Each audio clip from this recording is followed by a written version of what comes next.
it aspires to maintain leadership in technology development. Prior to that date, the company maintained two research and development centers in Bahrain, Saudi Arabia, where it had one center for upstream technologies, and when Aramco language, when we say upstream, we deal with everything from the wellhead to the reservoir, all technologies that are related to this. And downstream, of course, is when the oil or gas comes out, and of course to making products. That's the downstream R&D. The focus of this event is going to be on the upstream, because also the focus of our research center in Moscow is going to be on upstream technologies. So the company launched a set of research centers globally back in 2012, and today it exists in Houston, Boston in the US, and then going to the east in Aberdeen and Delft in the Netherlands, and of course has in the Far East a center in Beijing, and in the kingdom also it has one or two centers, one in the headquarters and one associated with the university. And the most recent, of course, to join that suite of global centers is the Moscow Research Center that we are, of course, establishing in collaboration with Science Park and, of course, Moscow State University at large. This map shows only the upstream centers, but the company has also some global, of course, downstream centers all over the world. The vision of our upstream research and technology development, which is, of course, represented by our, you could say, headquarters center, because we are also affiliated with that center, we are just an extension, is called the XPIC Advanced Research Center, and or XPIC ARC. There's a sign plus because it represents also the global arms. The vision of that center is to be a preeminent center for subsurface technology research and development, globally renowned for invention and innovation. And the mission is very straightforward: to conduct research and development of subsurface technology to create innovative, high-impact solutions and tools for Saudi Aramco upstream business.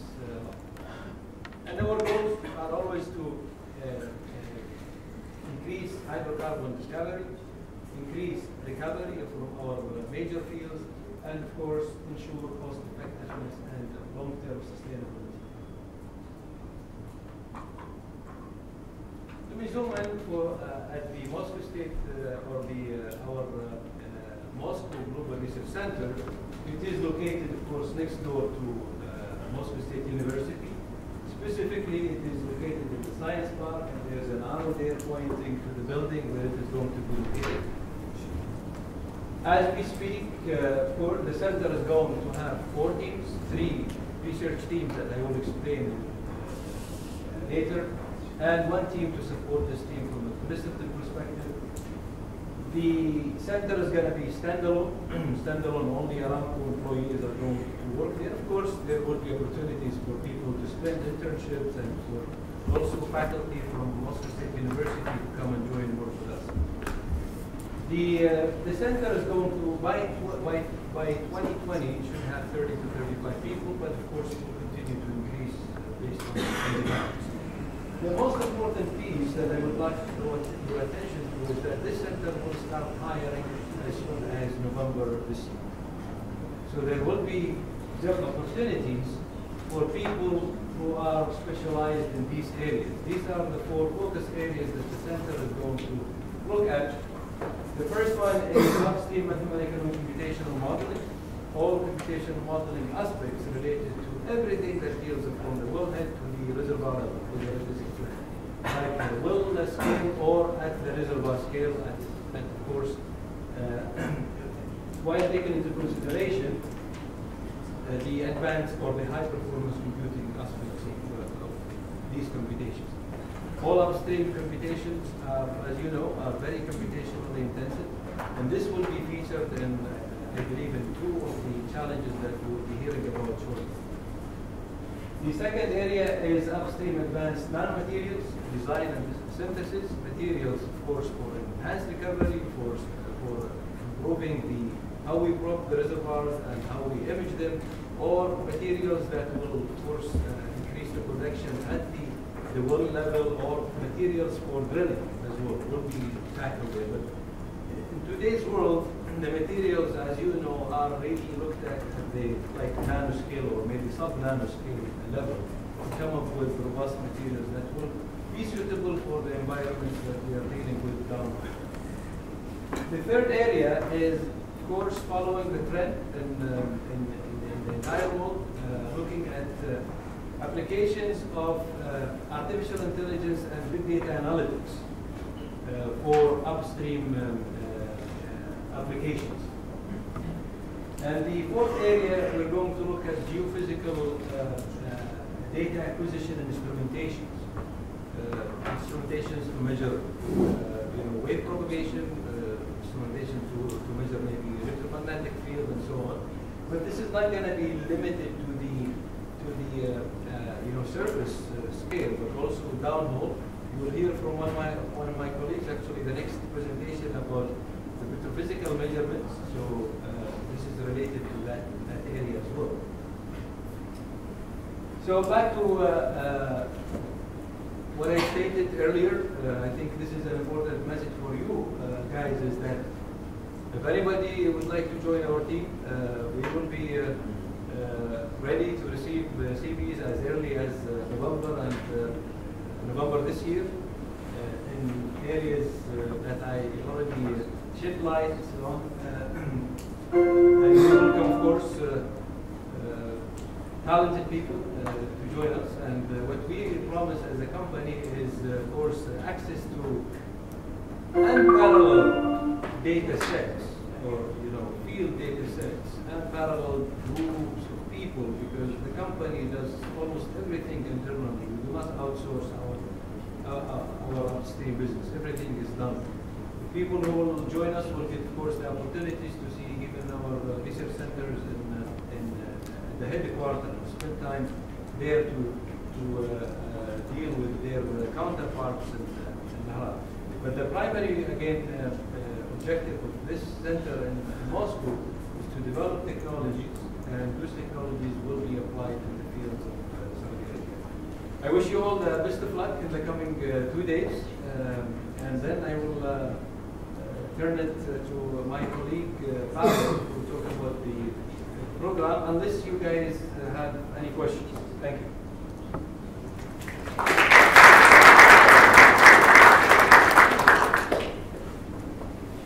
Thank you, Mustafa. And let's welcome Pavel from Aramco Innovation Center.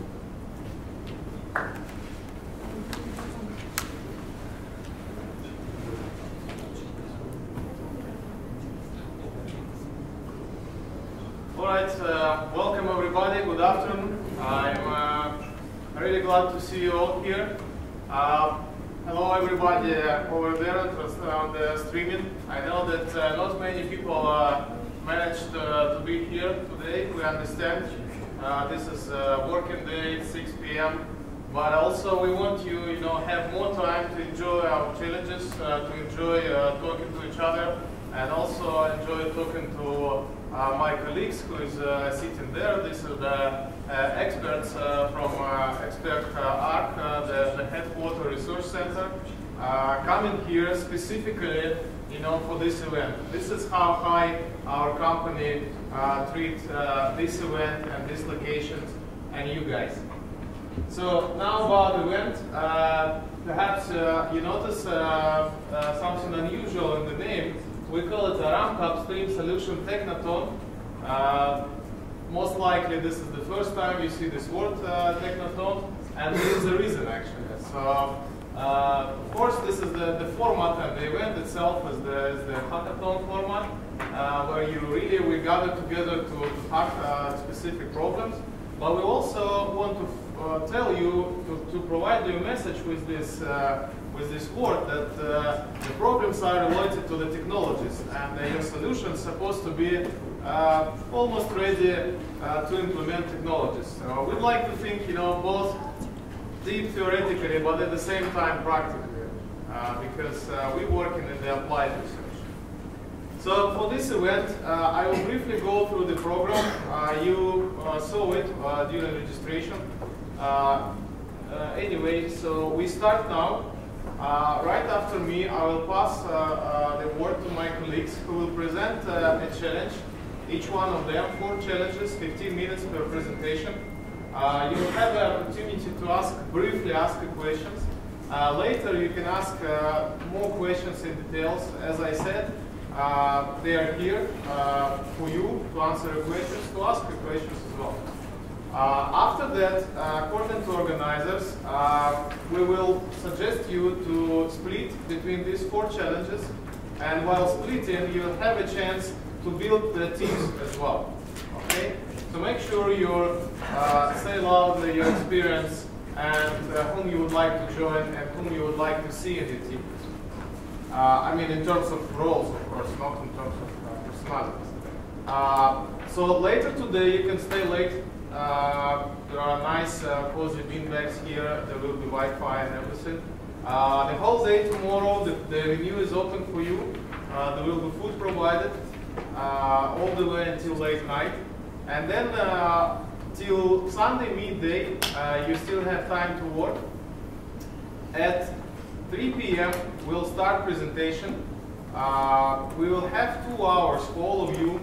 So make sure that your final presentations are up to the point, short, and clear. There will be a judge committee who will evaluate your projects. And of course, at the end, we will announce the winners and award prizes. That's more or less it. And as Constanza mentioned before, one of the important outcome of this event are the potential candidates for the interview in our research center. So make sure, show your best sides, show your strongest skills. And so later, hopefully, we'll contact you and invite for the interview. With this, I really would like to wish you good luck and enjoy the event. And so let me please introduce our first challenge presenter, Abdul Karim, who is there, right? Yeah, Abdul Karim Sufi, who will talk about our first challenge related to the reservoir characterization. Right? Thank you very much.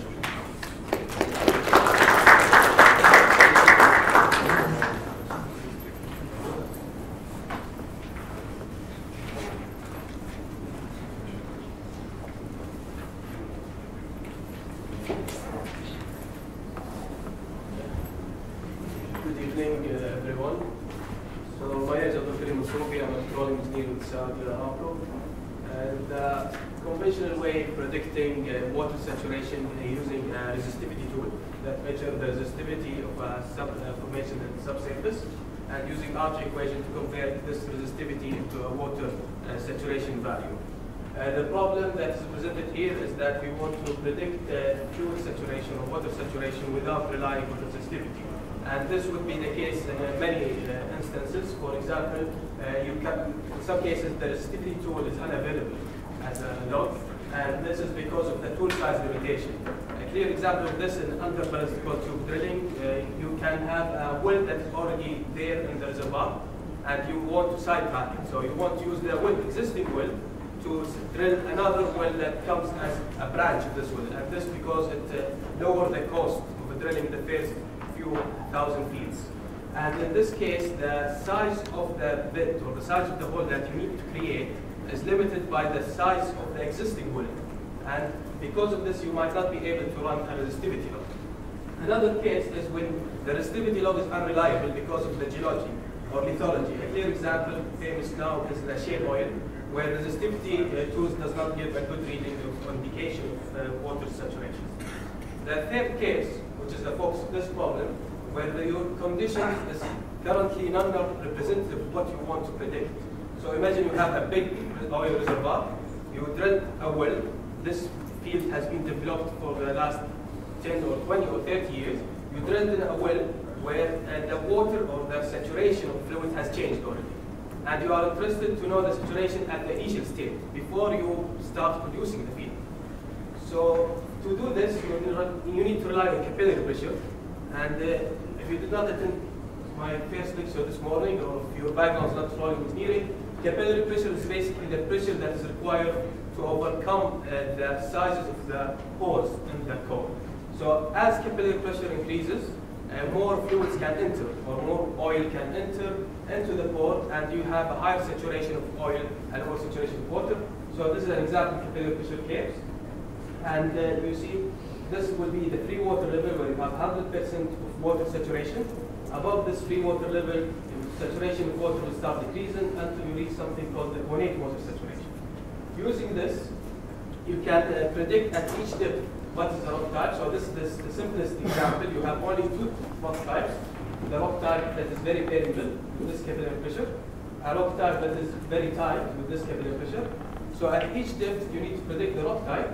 And by knowing the rock type, and then you know the height above the free water level at this depth, you go and reach the saturation.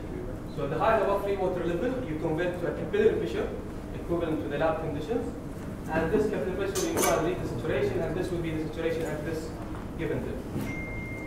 So the problem schematic is shown here. So basically, you are provided with log data. It will be 5 log data, and there's 3 tracks. And you need to predict the missing log, which is the saturation log. And this is done, as I said, you predict the rock type, and then you estimate the fluid fraction or water saturation. To estimate the fluid fraction, you need to estimate the capillary pressure in the lab. And this is given by the height above the free water level divided by this factor. So at each depth, you have the height above free water level as the reference, and you compute the capillary pressure, and then by knowing the rock type, you know what's the saturation at this depth, and you can generate the missing log. So the key here to find a tool or an algorithm that allows you to predict the rock types. For this, you have a set of lab diffusion or capillary pressure data measured in the lab. So each core rock type, you have a capillary pressure here, and for each curve,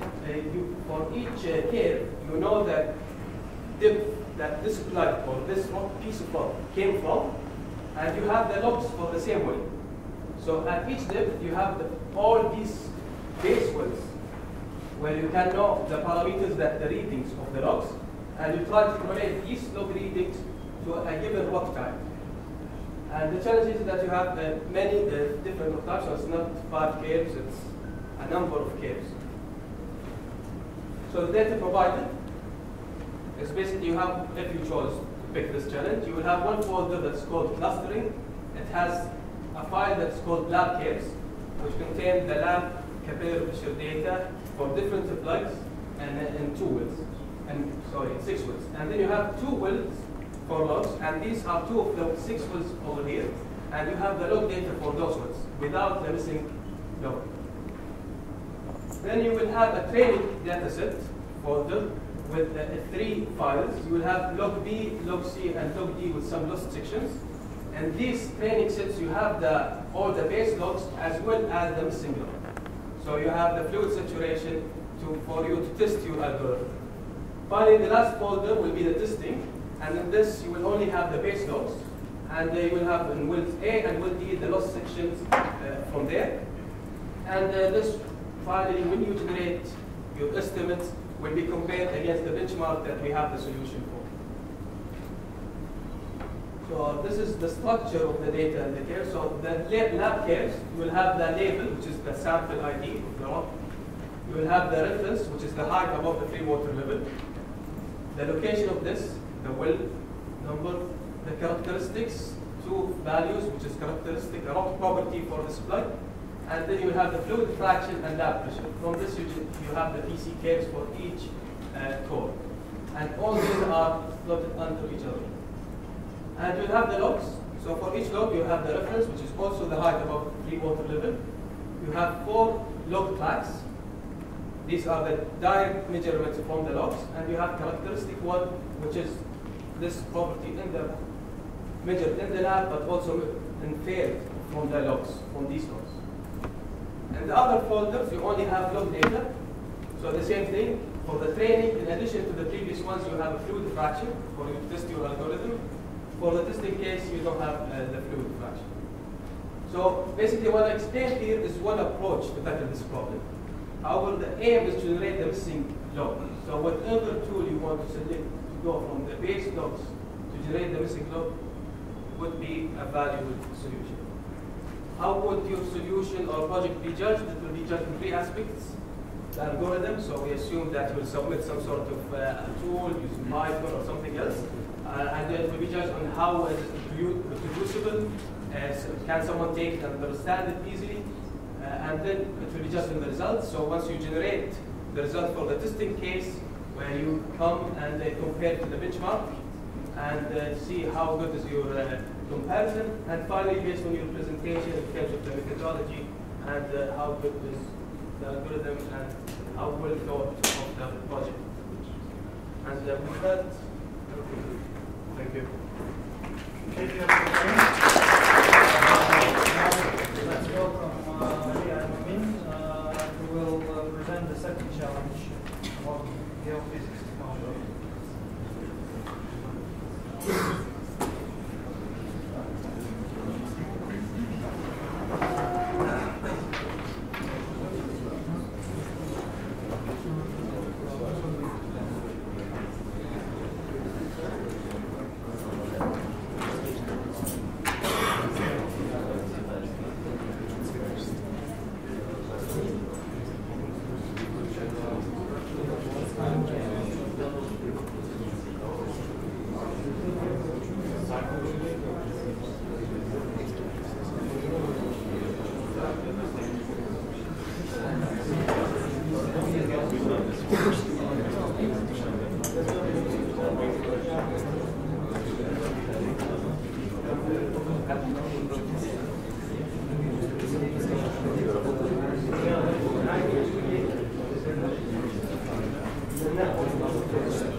Can you please?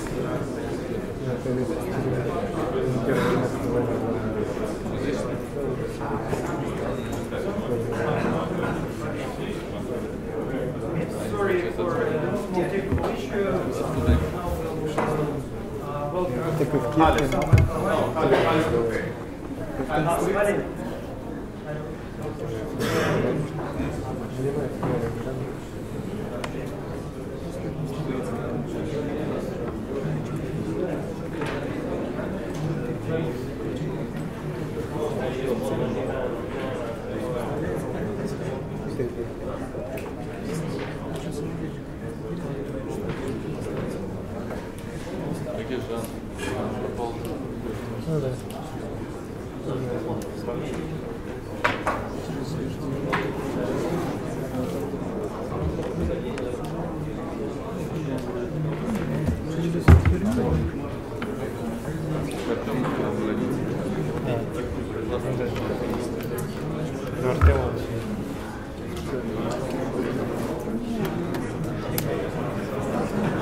Team.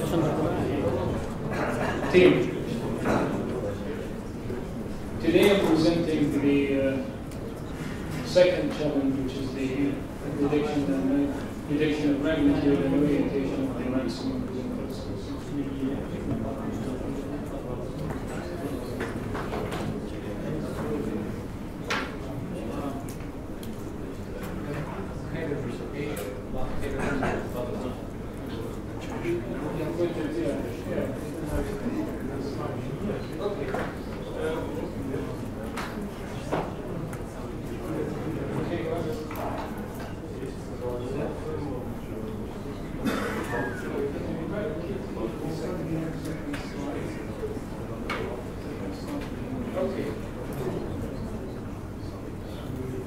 The stresses in the end of the strata are the formation exposed to different loading, different stresses in the ground. As soon as we excavate, then our these stresses really changes and concentrate around the well-known circumference. Now we learned about the geomechanics, how important it is for the design and engineering problems. This has the same really importance as the first order input in the engineering design. So the challenge here is really to estimate the maximum horizontal stresses and orientation. The other magnitudes, the minimum horizontal stress and the vertical stresses, can be either measured or even estimated. Next. Now, we learned about the borehole construction. Basically, to drill a well, you need a rig, you need the drilling bits, you need the casing, cement, and drilling fluids. And what you really need to control during drilling, still in the slide 3, is the drilling mud, which is the pressure that you exert to control the loading exposed to the borehole. Next. Saudi Aramco developed software really to estimate the magnitude of the pressure of this drilling fluids using the analytical solutions. And we talked about it during the lecture, and these are simply really analytical solution that help you estimate the pressure and the mud weight that you will be able to drill with. We have 3 different modules: the linear elastic, the dynamic modules, and the natural fracture modules. Next. Another application is really to do some hydrofrac operations. And for the hydrofrac operations, you need pumps, trucks usually included with high horsepower pumps. The pressure control system in the pumping fluids, and you need to have a sand or proppants. And what gets into the geomechanics is the pressure of the pump, the design of the magnitude of the pressure that you need in order for you to break the formation. This is really a setup of a fracking design. And this is just an illustration really to give you an idea of how the fracturing is happening. Basically, the pump fluids into the borehole. We isolate sections of the borehole, and we keep bumping until we break the formation of the rock itself. We do this using special softwares, again, really to design that pressure that we need to expose. But essentially, we need to have these mechanical properties that act as the first input parameters to design that pump. They contribute almost 60% of the engineering design in the fracking operation. Now, in the models, again, we need to represent these conceptual models. We need to have either a mathematical representation or a numerical representation to design large-scale models. Next. I mean, for any mathematical,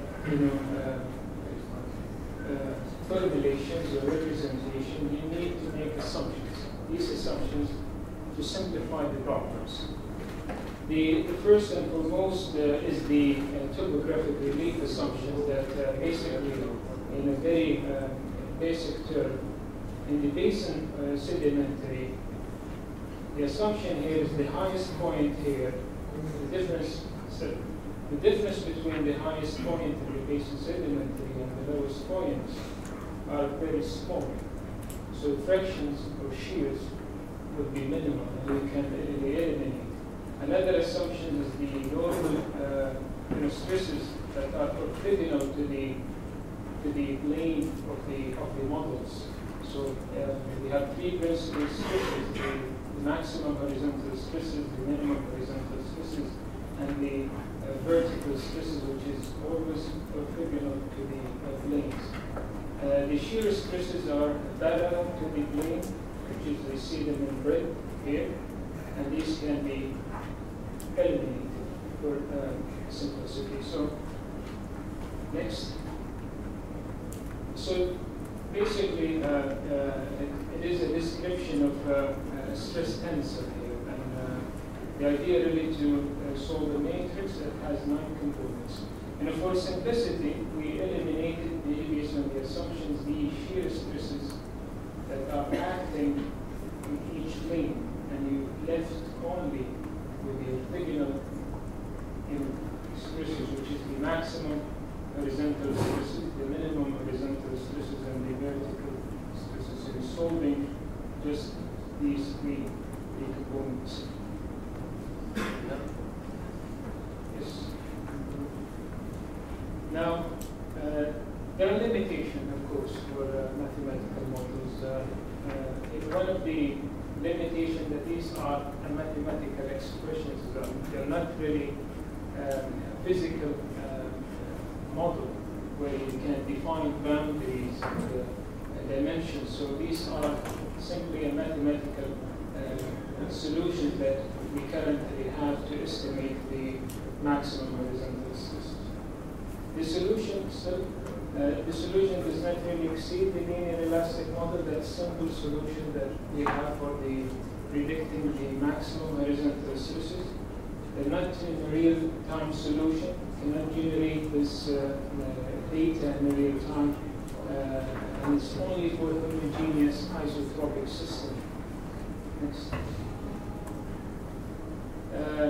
Just briefly on the overall stresses, again the same tensor stresses that we need to transform into order coordinates. So again, a mathematical representation of the model to calculate the stresses around the wellbore circumference, and from there, these are your input to design a large-scale problem. There are parameters that really affect the maximum horizontal stress magnitude and orientation. The first one, the effect of the faulting regimes. There are 3 types of faulting regimes, regional faulting regimes. The thrust faulting, the strike slip faulting, the normal faulting. Basically, these are the regime which really affect your stress magnitude, the loading that really affect your stress magnitude. Another parameter, which is the pore pressure, pore pressure 13 degrees. The pore pressure effect that really affect your maximum horizontal stresses, and you need to do it. Okay, next. This is how we capture the effect of the faulting regime using the microseismic events, and we study this to generate mathematical representation to be included. Next. This is the pore pressure effect. Again, this is a mathematical equation. This is simply the hydrostatic pressure, but we need to do some analysis in order for you to include the pore pressure effect and essentially you subtract the pressure from the principal strain. The vertical stresses is basically measuring the weight of the rock based on the bulk density of the formation, which is include the fluids and the rock density. And you have very simple equation really to compute the vertical stresses, and this is very well established. We use the density bulk to calculate these stresses, and the challenge is really with the horizontal stress. The horizontal stress is basically the curve model that we talked about before, and we can simply estimate the minimum horizontal stresses using this equation, or any other methods that really basically a derivation from the curve model. Another way to get the minimum horizontal stresses is from the mini-frag or fall-off test. We talked about this in the lectures, to measure the magnitude of the minimum horizontal stresses. The analysis, we shed light on the analysis part, basically measuring pressure at the surface. From this chart you can get the magnitude of the minimum horizontal stress. This has to do with the animation, but this is very important for you to look at, which is the maximum horizontal stress prediction. There are methods really to calculate the maximum horizontal stress. The most famous method really derived again from the same curve model, but the first one is from the breakout events. You calculate the maximum horizontal stress based on velocity. Another formulation which is based from the induced fractures. This is a newly established method which is driving the maximum horizontal stresses from sonic data velocities. Next. For the orientation, you need to learn and evaluate your caliber. We talked about the caliber and how the caliber really measure the deformation around the world.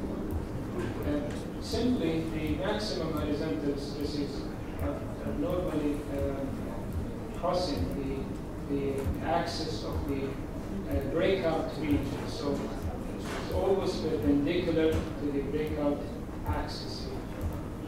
So from the caliber, we can estimate the orientation of the maximum horizontal stresses. Next. Again, we use the horizontal stresses as an input parameter for the engineering design, for the mud weight, for the bond that we need to track formation. Now, what we are looking for next. What we are looking for is really a physics-based model with the simplified mathematics, real-time analysis with minimum field data collections. Usually happen with the sonic data. We want to estimate the maximum stresses. Flexible enough really to address heterogeneity in the rock, practical for field application. Next. This is our problem here really that we want to solve. We want to solve the maximum, we want to predict the maximum horizontal stresses as we excavate a tunnel. That is the main goal of this challenge, but it has to be addressed in more physics flexible in real time. Just next. And just a tip here for you to consider. We always think about displacement as a way to estimate mechanical properties, stresses as well. We want to think really in this direction where we use the displacement as a way to estimate the maximum horizontal stresses. I can share with you this recent publication really to estimate the mechanical properties and the stresses using the displacement of the model, which is mainly analytical solutions, but I think with the numerical solutions we can extend the estimations of the problem. some references at the end. We'll share it maybe next with you once we get together. And that's all. Thank you so much.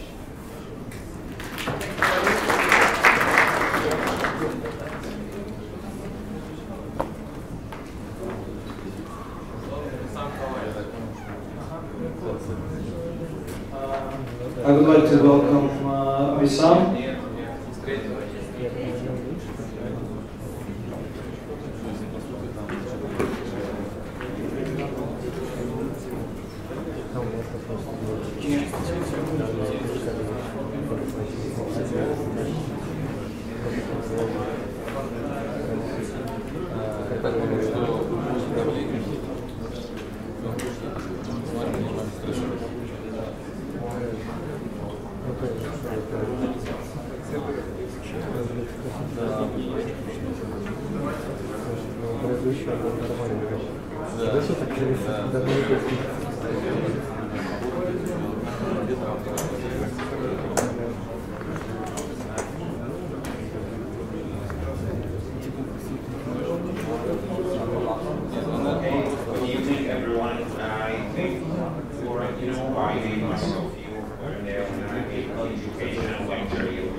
My name is Upstream, and I'm part of the Geology Technology Division. Partially a geologist working on geologic process-based modeling. And the challenge here will be about designing some sort of artificial intelligence code or system in order to automate the process-based geologic model. And before sort of diving into the challenge, I'd like to recap some of the concepts I mentioned earlier. So, if you remember, we talked about the hydrocarbon reservoirs, which are the porous rocks where we have the accumulation of the hydrocarbons. And the key thing I mentioned here for like success in exploration and development for enhancing discovery and recovery is basically to characterize these reservoirs in terms of the spatial extent of the rock types that are there, as well as the physical properties, and by that I mean the pore volume and the conductivity, which is permeability. So we want to characterize them in terms of architecture and quality. And the way we do this computationally nowadays in a quantitative fashion is through the geologic modeling, where the process-based geologic modeling, as you saw, we solve for the physics, basically for the physics associated with the geologic processes in the subsurface. In order to come up with a numerical representation of the rock types, the architecture, as well as the quality, the physical properties, the porosity and permeability, and again, that can be in 2D world, simply a cross-section, or 3D. And the thing I mentioned earlier today, which is going to be the focus of the challenge, is basically about constructing these models. You recall that we have to integrate many types of data of different resolution in order to populate and construct these models. We have to get the seismic data, which gave us maps or trends of the geologic layers in the subsurface that we have to honor. Then we get some information about the physical properties of the rocks and the rock types from the log data, which measures the physical properties. And then we get the rock types, we see them directly through the cylindrical particle. And basically, there's a difference in the resolution. The seismic is close, whereas this one is supposed to be fine with vertical resolution, the logs and the core data. I apologize for that typo. And so what we want to do with this, when constructing the models, is really simulating some representation of the rock types, the architecture, like the one shown in here, as well as the corresponding porosity and permeability, which is color-coded in here. And for your challenge here, we're going to simplify the work a little bit in order to design some sort of artificial intelligence that will automate the construction of the model. You're going to be dealing with a 2D model, which is shown here. You will get a picture of this as a JPEG file.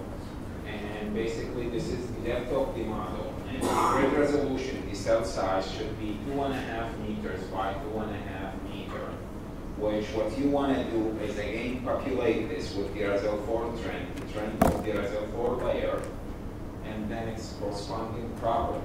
And for the RSL4 layer, where are you going to get this? You're going to get it from the seismic, which is shown here. I'm overlaying the seismic on the model. One thing you could note by looking here is that the seismic data basically doesn't go all the way to the end of the model, because you recall from my lecture and my colleague lecture, these seismic data, they come from surveys, and sometimes they don't like these surveys end at the point where we desire to model our geology. So what should be done for the challenge here, one should take these layers. You're going to get the seismic as a JPEG, and again, like the model, you could digitize it or design only, where you could input it into the code. You could be creative and playing with that. And one thing important here to emphasize, since this doesn't go all the way to the end. Now, the seismic doesn't go to the end of the model. That does not mean that the reservoir on the subsurface doesn't go there. So what you might want to do is basically do some extrapolation based on what you observe in the seismic. And that will give you the trend of the reservoir in your model. And then there are two wells here that intersect the seismic and the model, well A and well B. And for these wells, I'm zooming on the data here. We have core data, which I'm showing here. It has a very fine resolution, up to 5 centimeters, where we simplified the lithology of the sandstone and shale, which I'm color coding here. And I'm displaying these and zooming them in, basically. I mean, they are a very small interval here, below well A and below well B. So what you might do then is pick the seismic. You will have the trend in your model. Then take these, and you have to upscale them in order to produce the resolution of the model, which is 2.5 meters. Upscale them, and then interpolate between the two wells such that you follow the trend from the seismic, the trend you see from the seismic. So this is going to be like, you're going to upscale this. This is going to be hard data at your location, and in between you have to interpolate given the trend you see in the seismic. And that should give like some representation of the rock types. And then for the quality, the porosity, I have given you logs, basically for these well logs at the same intervals in both wells, well A and well B. And in order from the previous step, you're going to have an upscaled model of the rock types. So what you might want to do is upscale your logs again that are at a very fine resolution of about 5 centimeters. And then after doing that, after upscaling the wells, basically interpolate each rock type unit by itself such that you honor the well logs, but also you honor the information you obtained about the rock types from the previous step. And for the well logs and the core data, you're going to get Excel files for these two. They are already digitized. And at the end, what I expect is to see some functional code that will integrate all these data, populate the model at the desired resolution, and get like final models of the rock types and the porosity, the architecture, and the quality. And the judging criteria is going to be based on the efficiency and the functionalities of the code. That's one thing. And also looking at the outputs. Are they plausible from a geologic standpoint? That's something else we're going to look into, as well as your presentation, the way you present your results matters as well. And with that, I conclude my challenge. If you have any further questions.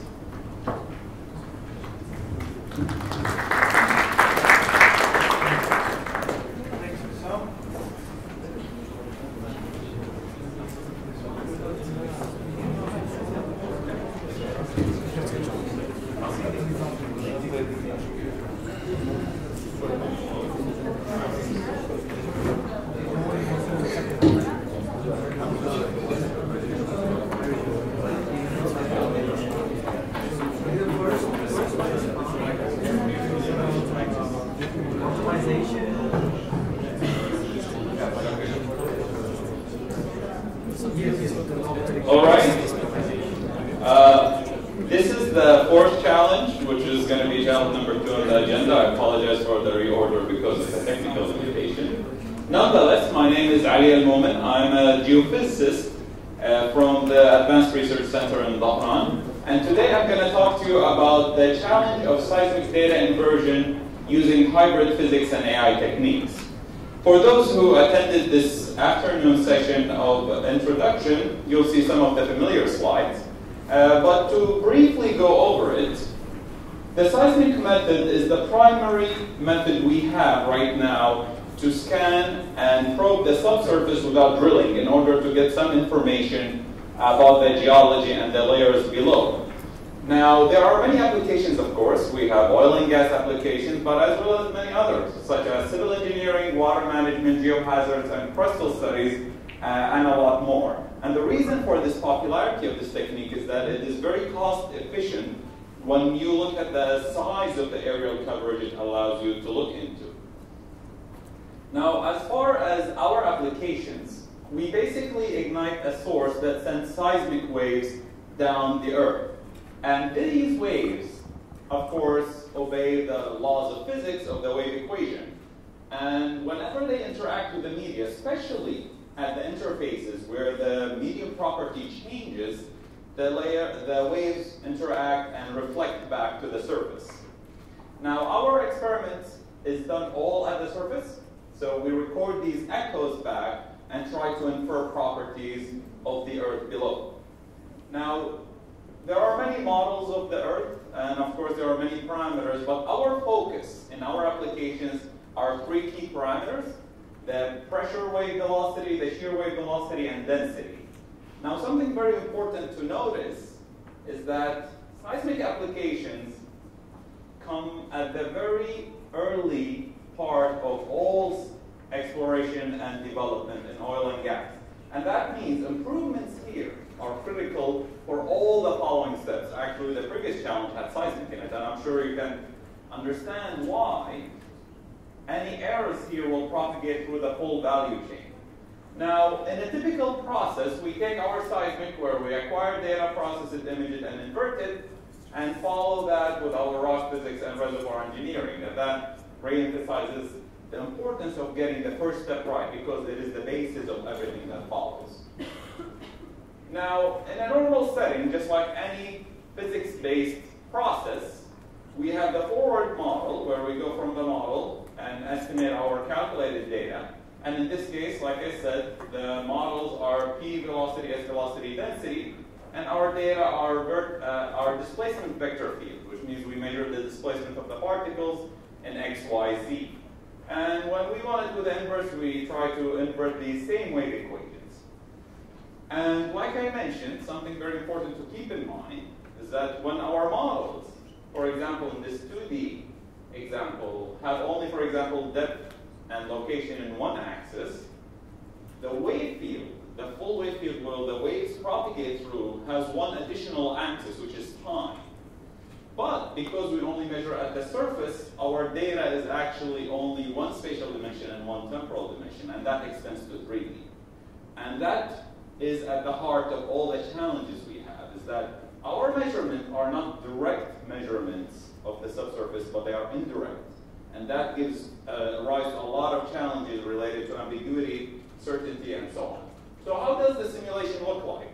We have a model. Basically, we send the waves, and in this case, they initiate at the surface, in the middle, and the waves move down and interact with the model, and we record again at the surface. Now, once we record, this is what the seismic data looks like for one experiment, and we try to take this data and extract the information of the model back. Now, because of practical limitations and because of trends, there are many aspects that we cannot perform at their full extent in terms of accuracy and quality.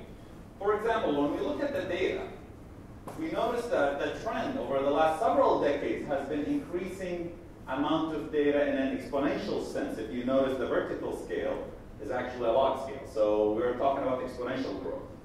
Similarly, the computations are growing exponentially. So you have two ways in which the computational resources are growing exponentially. And that means we cannot simply apply the full physics we know, and we have to resort to an approximation, a very crude approximation that gives rise to a lot of uncertainties. So, right now, because of these limitations, we have to ignore two of the three parameters that we are very interested in order to properly analyze the subsurface. We also ignore two components of the data. We don't invert anything related to the horizontal displacement. We only focus on one axis, which is the vertical. And that, of course, highly affects our certainty when we try to analyze the subsurface, especially when we try to analyze the fluid content and properties, which is really at the heart of all our operations. So with these limitations, there's a little bit of animation problems. We will end up with inaccurate physical parameters, improper fluid detection, and under-controlled hydrocarbon recovery. So what is the consideration that affects us the most? Like I said, is the computational resource, and we have to keep into account the amount of data we're talking about. We're talking about hundreds of terabytes, and that is just the measured data. Whenever we go through the simulations, we generate these wave fields, which, like I said, have one additional dimension compared to either the model or the data, and that blows them up to petabytes. Of course, when we finish the estimation, we go back to terabytes, but nonetheless, this is a very, very expensive process. And that is why we had all these approximations. So, current practices in seismic applications are to use only a simplified version of the physics, which is the acoustic in this case, where we drop 2/3 of the parameters. It is extremely expensive to perform because we do these discretized finite differences in order to calculate the wave equation in a discrete sense, and these are very expensive because of the accuracy and stability requirements. The files, the storage aspect, the big data aspect is very huge because of the additional access we generate, which is only temporary. This is only for the intermediate files. And finally, everything is done in an iterative-based inversion that follows gradient-based optimization. That means we suffer from local minima problems, cycle skipping, inaccuracies, and all kinds of limitations. That means the results will not always give us the right model. So the goal is, we want to find a transformative approach where we no longer use the acoustic physics, we want to use the elastic physics. I mean, we already know the elastic physics, we know how to apply it. The problem is, how can we apply it while also maintaining efficient computation, efficient storage, and use a robust optimization? And that means, if you can tackle one or multiple of these, this will have a huge impact on everything we do. This will have an impact not only on the geophysics part of the operations, but all the steps that follow, like I showed you in the value chain. So remember, we want to have better physics, but we also want to consider the practicality of the problem.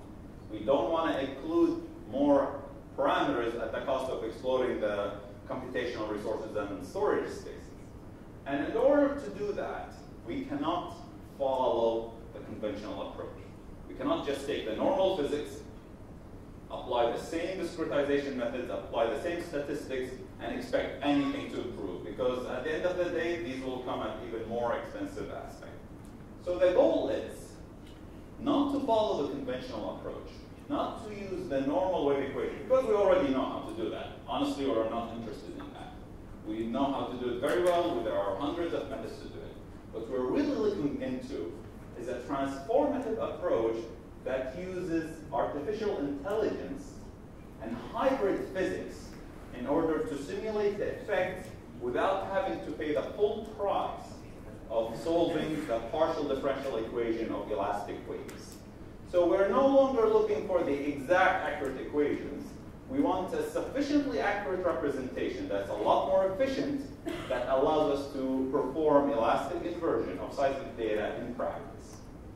And you you can tackle this from many aspects. You can either improve the forward problem, you can improve the gradient calculation, you can improve how the whole inversion is set up, or you can modify the underlying physics itself. So the sky's the limit, and there are many ways you can improve this problem. Any improvement. If you can improve the storage aspect alone, that's already a huge gain. If you can improve the computation, that's great. But of course, if you can do all of them, that is the biggest winner. So, like I said, the challenge is that we want to be able to estimate the elastic parameters, all of them, from the model, from the data provided using the hybrid physics approach. Now, you will be provided with synthetic models in 2D for practical consideration, so you'll have the EVS density. You will have the acquisition parameter of the data that you will also be provided. You will get fully simulated 2D data of a varied source. So you will have both and BZ, so both components in 2D.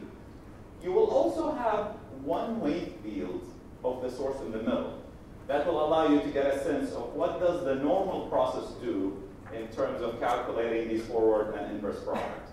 So you will both have the problem, and you will both have the model and the data, because you want to prove, or you want to show us a method that allows us to go either in the forward or the inverse in both, or both, more efficiently than the existing methods.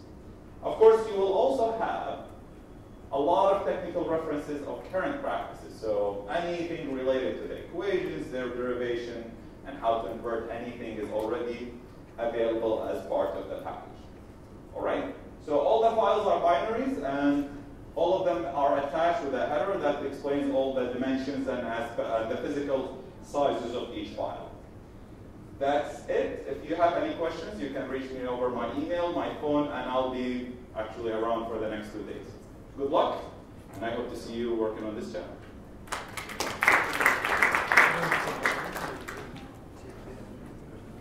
Thank you, Ali.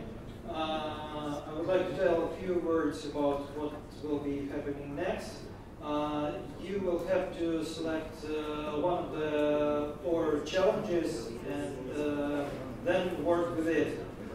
If you came here alone and you don't have a team, there will be 4 tables, one for each challenge, where you can present your ideas and choose members for your team or join someone else's team. And a few words about the prizes. We have 3 main prizes and 2 special prizes. The first place will get a certificate for 200,000 rubles for the team. The second place will get a certificate for 125,000 rubles, and the third place will get 65,000 rubles certificate. And also we have 2 special prizes, 35,000 rubles each. So I wish you good luck, form a team, and have a good weekend.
Добрый вечер.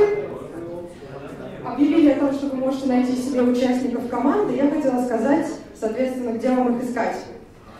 Если вы хотите решать задачу по исследованию нефтегазовых резервуаров, то, пожалуйста, подойдите вот сюда. Если вы хотите решать задачу по построению сейсмических изображений, то это вот к девушке, которая стоит в конце зала. Вот справа от меня.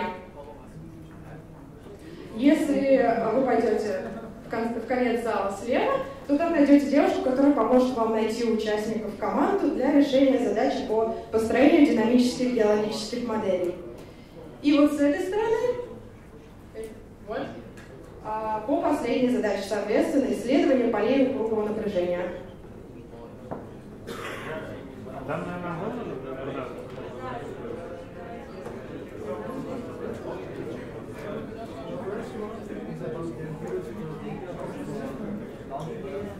Да, ребят, данные откроются ровно в половину, в 30 минут. Я просто закладывала, что мы в 30 с вами начнем, и они 30 минут откроются у вас на платформе Code&Rock. Там, где вы проходили регистрацию, вы заходите в свой личный профиль, абсолютно любой участник. Вот, и теперь вы заходите в номинацию, и там есть такая кнопочка «Открыть задачу». Открываете, и в течение 2 дней даете ответ, и туда же потом вы можете загрузить решение. Ну, то есть решение, то бишь, туда можно ставить ссылку на GitHub, либо на Bitbucket, и туда же можно прикрепить презентацию. Либо можете, не знаю, хоть zip-архив туда загрузить. В общем, на платформу можно загрузить в любом виде решения. Вот. Да. А вы в Телеграме можете нам скинуть? Кого в Телеграм скинуть? Все есть на платформе. Зачем вы скидывать в Телеграм, если можно скачать оттуда? В чем проблема? Так удобнее. Ну, давайте в индивидуальном порядке, если кому-то так будет удобнее, то я могу подойти. Окей, хорошо. Все тогда, все ребята, которые не в команде, кому нужна помощь, таки обрести ее, подойдите в указанные точки. По поводу защиты вы ничего не сказали, тайминг какой, какие требования? Как нам? Вы что вас готовили, что у вас? Давайте мы сделаем так. Дадите мне 10 минут, и я вам все расскажу, чтобы это было как-то цивильно, не вот так вот. Окей? Все. Да.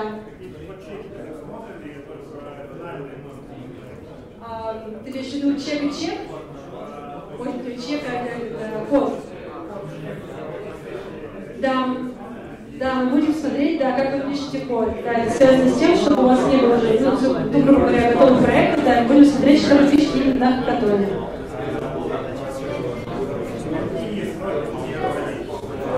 Какие сроки?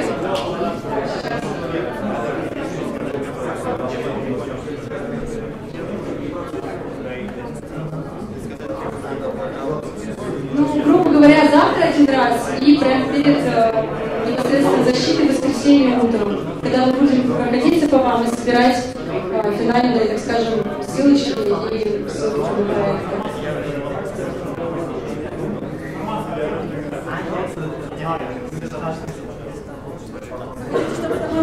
Ты хочешь, чтобы это было в одно время собиралось прямо? Давайте завтра, 2 половина дня,